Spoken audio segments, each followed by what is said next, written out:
Assalamualaikum warahmatullahi wabarakatuh. Halo sahabat Bunda Zaman Now.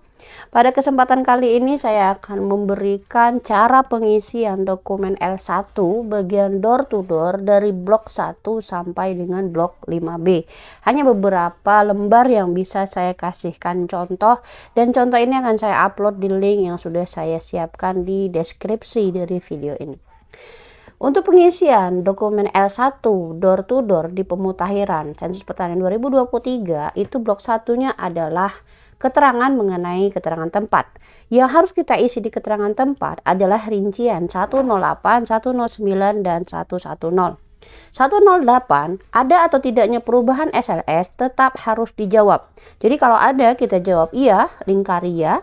Atau kalau tidak ada perubahan SLS kita jawab tidak, lingkarin 2, pindahin ke kotak angka 2-nya. Lalu rincian 109 adalah kita menyalin apa yang ada di rincian 106 disalin saja ke rincian 109 ketika tidak ada perubahan SLS. Ketika ada perubahan SLS maka kode di 109 minta pada kosekannya. Lalu rincian 110 adalah di rincian 107 ketika tidak ada perubahan SLS, tapi rincian 110 itu akan berubah ketika ada yang namanya perubahan SLS.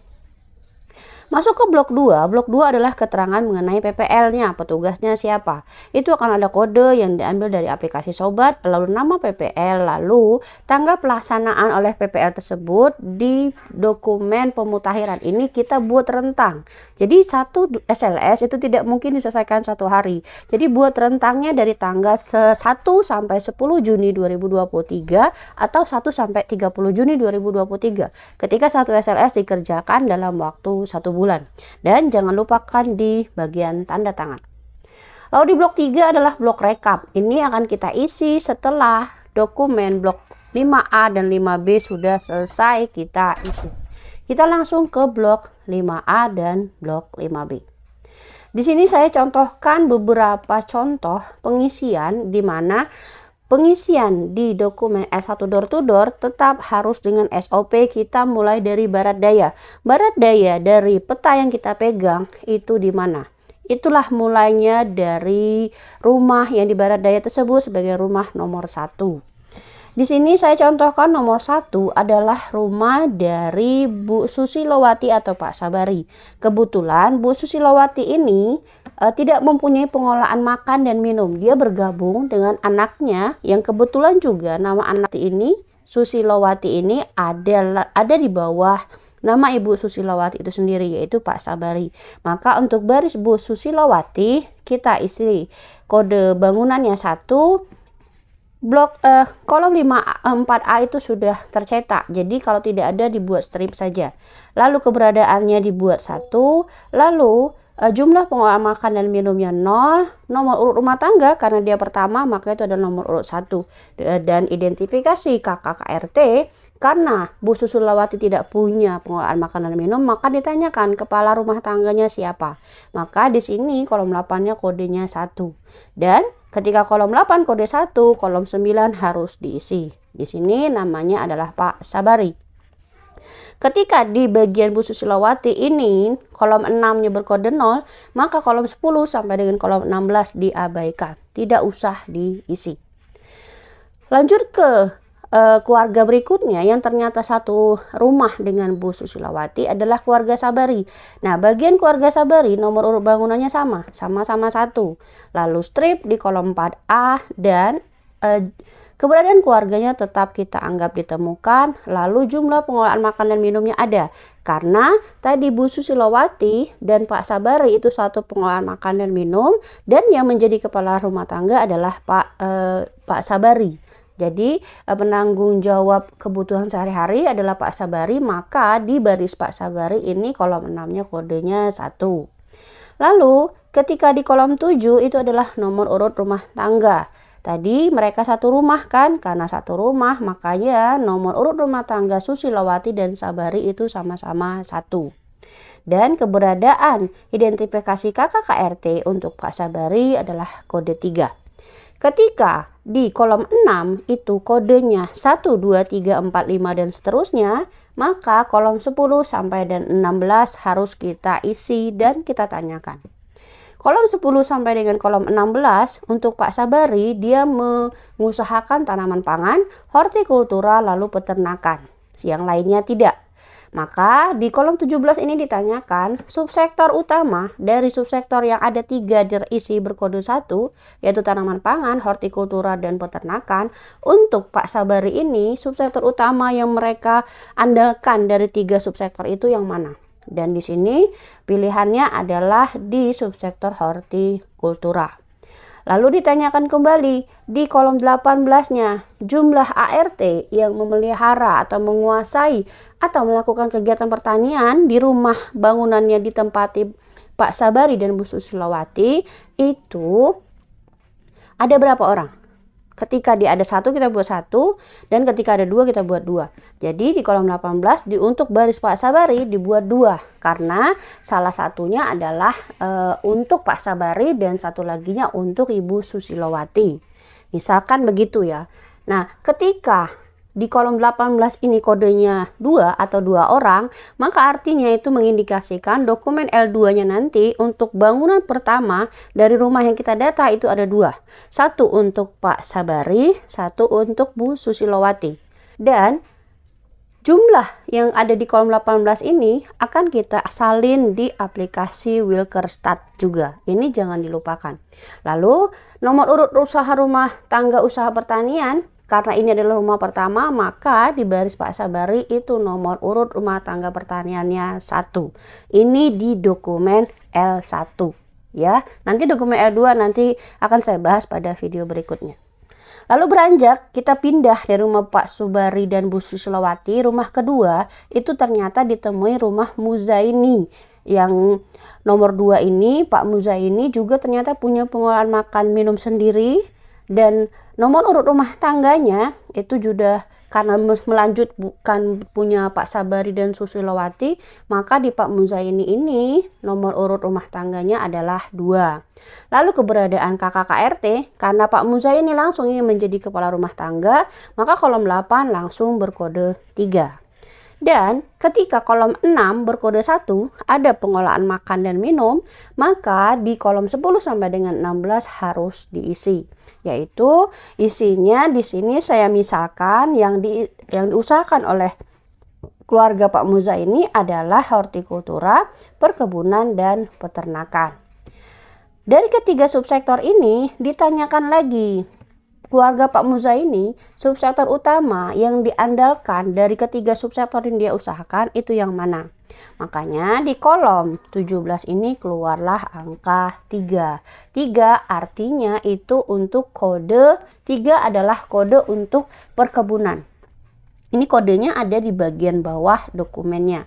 Jadi angka 3 itu muncul karena menurut keluarga Pak Sabari, subsektor utama yang menjadi subsektor utama di keluarga mereka adalah subsektor perkebunan. Lalu ditanyakan pula di kolom 18, berapa orang di keluarga Pak Muza ini yang mengusahakan tanaman pertanian. Makanya di sini kolom 18-nya berkode 1. Artinya juga dokumen L2 di bangunan yang ditempati Pak Muza ini atau untuk rumah tangga Pak Muza ini itu ada 1 dokumen L2. Lalu lanjutkan nomor urut rumah tangganya itu ke nomor urut rumah tangga kedua. Ini ketika kasusnya yang masih normal. Lalu yang kasusnya kurang normal saya buat di sini adalah kasus ketika rumah bangunan keempat itu dulunya ditempati oleh Pak Mujad. Pak Mujad ini dulu pernah tinggal di sana, tapi pas kita datang pelaksanaan sensus pertanian 2023, Pak Mujad sudah pindah. Sehingga untuk pengisian baris Pak Mujad itu nomor urut bangunannya tetap kita isi, yaitu nomor urut bangunan 4 karena dia rumah keempat yang kita temui. Lalu kolom 4A nya dibuat strip ketika tidak ada isian, lalu keberadaannya dibuat 0. Nah, tadi saya lupa mengingatkan bahwa ketika di kolom 19 ini ada isian, yaitu 1, 2, 3, 4, 5, dan seterusnya, maka nanti bangunan itu kita tagging dengan aplikasi Wilkerstad. Tapi ketika di bangunan itu tidak ditemukan lagi orangnya, sudah pindah seperti kasus Pak Mujad, maka kita menanyakannya hanya sampai di kolom 5. Artinya nanti kolom 4 dengan kolom 19 dan juga kolom 7 akan berbeda. Jadi berapa banyak rumah tangga dalam bangunan itu akan mempengaruhi urutan yang ada di kolom 7 dan juga nanti akan mempengaruhi juga di kolom 19. Ini kasus Pak Mujad di kolom Pak Mujad yang sudah pindah, keberadaannya tidak ditemukan karena dia sudah pindah.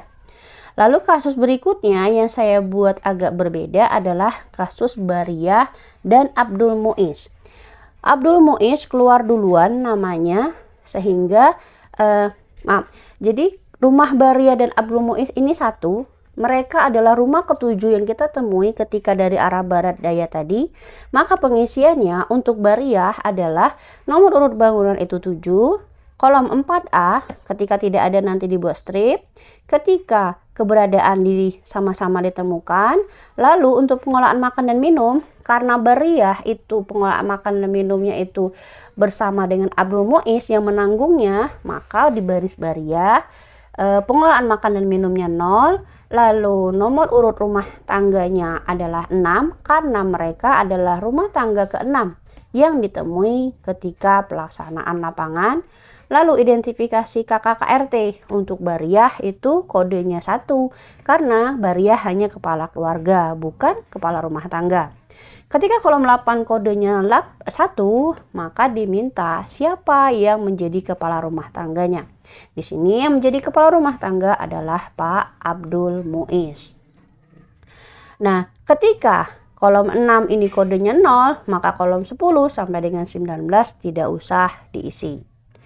Lalu lanjut kita ke pengisiannya barisnya Pak Abdul Muiz. Pak Abdul Muiz nomor bangunannya sama dengan Bariah, lalu keberadaannya juga 1, tapi pengolahan makan dan minumnya itu 1 karena Abdul Muiz punya pengolahan makan dan minum sendiri. Tapi nomor urut rumah tangga sama dengan Bariah karena mereka sama-sama satu rumah dan satu rumah tangga. Lalu identifikasi KKKRT-nya langsung 3 dan kita langsung lompat ke kolom 10 sampai dengan 16. Ini kita tanyakan juga subsektor utamanya dari keluarga Pak Abdul Muiz itu dari 3 subsektor yang mereka usahakan, mana subsektor utama yang diandalkan, yang lebih banyak menguntungkan lah ibaratnya. Jadi di sini saya isi 1 dan jumlah anggota yang memelihara atau menguasai atau melakukan kegiatan pertanian juga ada 1 orang. Dan nomor urut rumah tangga pertaniannya itu adalah nomor urut ke-6.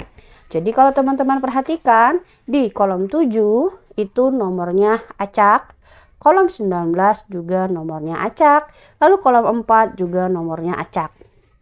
Nomor-nomor ini acak karena dia menyesuaikan dengan urutan yang kita temui di lapangan. Jadi ini pengisiannya ketika kita mulai dari barat daya tadi. Lalu yang selanjutnya adalah ketika ada kasus di mana ada keluarga atau rumah tangga yang tertera di daftar prelist ternyata tidak mengusahakan tanaman pertanian. Di sini saya contohkan Pak Dimas Setiawan. Pak Dimas Setiawan adalah rumah ke-13 yang kita temui pada saat kita mulai dari barat daya. Karena rumah ke-13 bangunannya 13, lalu keberadaan keluarga tetap ditemukan, pengolahan makan dan minumnya 1, nomor urut rumah tangganya itu nomor urut 13 juga karena kebetulan di setiap rumah yang kita datangi tadi hanya ada 1 rumah tangga, lalu pengolahan makan dan minumnya 3. Karena pengolahan makan dan minum ada, maka di kolom 10 sampai dengan 16 ditanyakan. Ditanyakan itu bukan berarti harus ada isian. Ditanyakan ada atau tidak. Kalau tidak, kita buat strip seperti ini semua. Lalu ketika di sini 10 sampai dengan 16-nya strip, maka di kolom 17, 18, 19 tidak usah diapa-apakan. Artinya di bagian keluarga tersebut nomor bangunannya nanti muncul di peta, tapi hasil taggingan di rumah itu tidak ada di Wilkerstad. Kenapa? Karena yang di tagging adalah keluarga atau baris rumah tangga yang ada di dokumen pemutakhiran yang kolom 19-nya terisi. Ini kasus ketika tidak ada tanaman yang diusahakan oleh keluarga tersebut. Lalu saya buatkan lagi satu kasus lagi tadi, di mana ada salah satu kepala rumah tangga atau orang yang bertanggung jawab dalam kebutuhan sehari-hari dari salah satu keluarga yang ada di prelist itu adalah keluarga baru. Di sini saya misalkan ada Pak Purwanto. Pak Purwanto ini ternyata pengelolaan makan dan minumnya itu ditanggung oleh Pak Susilo.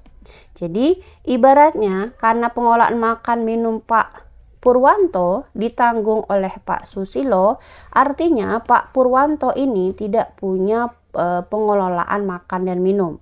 Maka di kolom 6-nya itu kita isi 0. Kan jadi ditanyakan kolom 8 ini Pak Purwanto itu sebenarnya sebagai kepala keluarga saja. Jadi kodenya 1. Kalau dia kodenya 1 ditanya kepala rumah tangganya siapa jadinya. Nah, ternyata rumah tangganya Susilo yang baru saja pindah ke rumah Pak Purwanto. Susilo dalam dokumen prelist belum ada, sehingga nama Susilo ini muncul di dokumen pemutakhiran door to door di bagian 5B. Di bagian 5B, penulisan baris untuk Pak Susilo, kita harus memperhatikan yang namanya nomor urut keluarga terbesar yang ada dalam dokumen L1 yang kita pegang. Kebetulan nomor urut keluarga terbesar yang saya pegang, yang saya isi ini adalah nomor urut 94. Dapatnya dari mana? Dari halaman depan di blok 3 bagian rekap. Itu nomor urut keluarga terbesar. Karena nomor urut keluarga terbesar di dokumen L1 ini pegang itu 94, maka Pak Susilo tadi masuk ke nomor urut keluarga ke 95. Jadi ditambahkan 1 dari 94 tadi. Lalu Pak Susilo kita tuliskan namanya, kemudian jangan lupa untuk menuliskan juga data NIK dari Pak Susilo. Berapa NIK Pak Susilo itu kita tanyakan kepada yang bersangkutan. Berapa kode NIK-nya. Lalu alamatnya kita buat, lalu nomor urut bangunan kita samakan dengan yang tadi, dengan rumah Pak Purwanto, karena mereka satu atap. Lalu pengelolaan makan dan minum Pak Susilo ada, nomor urut bangunan juga sama dengan Pak Purwanto yaitu nomor 4, keidentifikasi kakak KRT itu adalah 3 karena dia kepala rumah tangga. Sehingga karena kolom 6 ini kodenya 1, maka kolom 10 sampai dengan 16 harus diisi. Pak Susilo ini ada mengusahakan tanaman pangan, hortikultura, perkebunan, peternakan, perikanan, kehutanan atau jasa pertanian atau tidak. Ketika ada kita jawab ya, ketika tidak kita bikin strip. Sama pertanyaan sebelumnya, kolom 17, 18, 19 juga kita tanyakan untuk baris Pak Susilo. Ini ketika dia kedatangan orang baru dan orang baru tersebut menjadi kepala rumah tangga. Dia yang bertanggung jawab untuk kebutuhan makan dan minum dari suatu keluarga yang ada di prelist. Lalu ini sudah selesai kita isi semua dalam satu SLS, maka tugas kita berikutnya adalah kita mengisi apa yang ada di blok 3. Blok 3 itu adalah rekapitulasi. Untuk mendapatkan rekapitulasi ini, kita harus menghitung dulu apa saja yang terisi di blok 5A dari halaman pertama sampai dengan halaman terakhir. Cara menghitungnya adalah ketika di kolom 5, yang kita hitung adalah jumlah kolom 5 dari atas ke bawah. Jadi kita hitung ada berapa banyak angka satunya. Jadi di sini di kolom 5 angka satunya ada 8. Sementara di kolom 10 kita turunkan juga ke bawah, ada berapa banyak angka satunya. Itu kita turunkan ke bagian bawah. Lalu di kolom 11 juga sama sampai dengan kolom 16. Ada berapa banyak angka satu yang terisi di tiap kolom tersebut. Demikian juga dengan kolom 18. Karena kita menghitung ini untuk halaman pertama, maka di bagian B jumlah kumulatif sampai dengan halaman sebelumnya itu dibuat strip. Karena kita baru mulai menghitung, jadi dianggap tidak ada. Pengisiannya dibuat strip boleh, dibuat 0 boleh. Lalu ketika di C, angka yang ada di bagian A atas ini pindahkan saja ke bawah. Jadi 8-nya turun, 3 turun, 6 turun, 3 turun, 6 turun, 1 turun, lalu 8-nya juga turun. Ini ketika di halaman pertama masih mudah. Tapi ketika di halaman berikutnya, yang harus kita perhatikan adalah angka-angka yang ada di bagian C ini, jumlah kumulatif sampai dengan halaman ini, kita pindahkan ke bagian B halaman berikutnya. Angkanya kita salin saja di bagian B. Lalu bagian A-nya dapatnya sama, kita jumlahkan isian yang ada di tiap kolom. Kolom 5 jumlah satunya berapa, kolom 10 jumlah satunya berapa, sampai dengan kolom 18 jumlahnya ada berapa.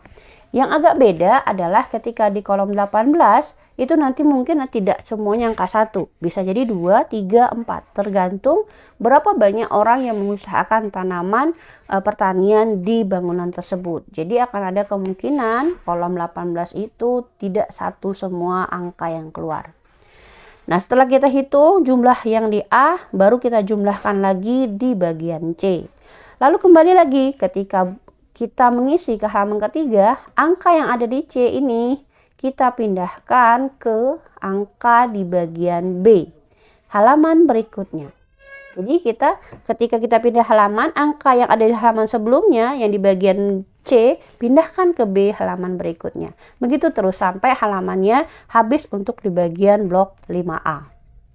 Lalu masuk ke 5B, itu penghitungannya hanya dibutuhkan di kolom 10 sampai dengan kolom 16 dan kolom 18.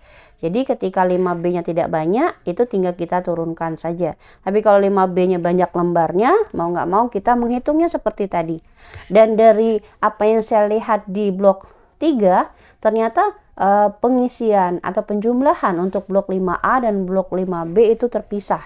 Terpisah dalam artian di blok 3 ini ketika di rincian 301 sudah tercetak, di rincian 302 disebutkan bahwa jumlah keluarga hasil pemutakhiran disalin dari blok 5A halaman terakhir. Jadi lihat blok 5A halaman terakhirnya yang poin C itu ditambah dengan jumlah keluarga tambahan pada blok 5B. Jadi poin C di halaman terakhir di blok 5A kita tambahkan dengan blok 5B di bagian halaman terakhirnya, tapi di bagian C juga. Jadi ibaratnya halaman terakhir di blok 5A bagian C ditambah dengan halaman terakhir di blok 5B bagian C. Ini kalau saya terjemahkan dari bahasa yang ada di dokumen. Lalu di 303 jumlah rumah tangga hasil pemutakhiran. Ini diperoleh dari nomor urut terbesar blok 5A sampai 5B kolom 7. Jadi kita lihat di blok 5A sampai 5B kolom 7-nya. Kolom 7 adalah tentang nomor urut rumah tangga. Nomor urut rumah tangga keberapa yang paling besar di kolom 7? Itulah yang kita salin di rincian 303. Lalu rincian 304 adalah rekapitulasi. Di sini sudah disebutkan bahwa rekapitulasi ini disalin dari blok 5A sampai 5B halaman terakhir, rincian C kolom 10 sampai dengan kolom 16. Jadi disalin dari 5A sampai 5B halaman terakhir, rincian C kolom 10 sampai dengan 16. Nah, karena di sini dia cuma mengatakan 5A sampai 5B dan di sini juga belum dipastikan apakah kita harus menghitungnya itu berlanjut dari 5A ke 5B, maka yang saya lakukan di dokumen ini adalah saya menghitung 5A sendiri dan 5B sendiri, sehingga jumlah kolom 10 di 5A saya tambahkan dengan jumlah kolom 10 di 5B. Karena ini masih kita tergantung pengolahan nanti maunya seperti apa. Lalu di kolom yang sebelahnya juga sama. Yang terakhir di 5A saya tambahkan dengan yang di 5B. Itulah jumlah untuk rincian 304 A, B, C, D, E, F, G. Lalu di 305 adalah jumlah pengelola unit usaha pertanian perorangan. Kalau 305 ini kita lihat dari kolom 18. Kolom 18 itu artinya jumlah rekap yang sudah kita hitung. Rekapnya ketika kita ngitung terpisah itu adalah jumlah 5A halaman terakhir kolom 18 bagian C ditambah dengan jumlah 5B kolom 18 halaman terakhir bagian C. Ya, agak beribet ya, tapi pelan-pelan belajarnya. Lalu itu di 305. 306 adalah jumlah rumah tangga usaha pertanian. Nah, 306 ini adalah di kolom 19. Jadi, ada berapa kolom 19 yang kita isi, yang kita kasih nomor, itu jangan sampai duplikat. Nah, nomor terbesarnya itulah yang kita salin di 306. Dan juga artinya jumlah dari 306 ini nanti yang ada di 306 menunjukkan berapa banyak taggingan yang ada di aplikasi Wilkerstart. Karena ini mengatakan rumah tangga yang usaha pertanian itu di mana saja. Itu ada di kolom 16. Jadi 306 ini akan berpengaruh ke aplikasi Wilkerstart. Itu pengisian dokumen L1 yang bisa saya berikan. Semoga bermanfaat. Sampai ketemu di video berikutnya. Wassalamualaikum warahmatullahi wabarakatuh.